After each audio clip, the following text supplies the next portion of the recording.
For today's video mga kabiyokoneras, narito ang latest sa mundo ng beauty pageant. Dea Mate nakabalik na ng Pinas, spotted Miss Arena Hispano-Americana 2025 newly crowned winner Dea Mate airport arrival.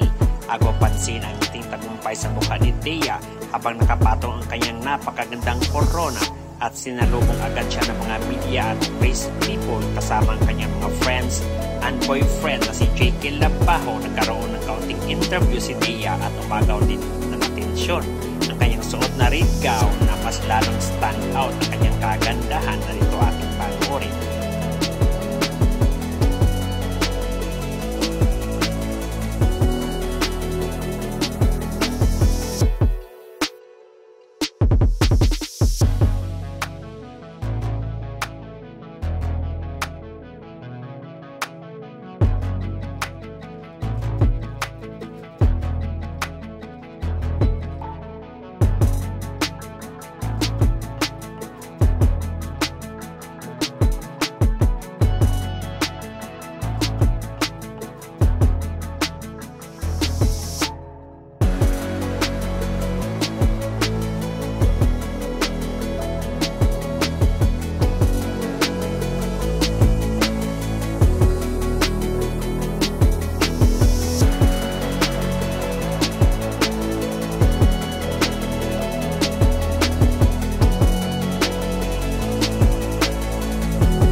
Mga biyokoneras, don't forget to hit the notification bell para updated kayo lagi sa aming mga bagong videos.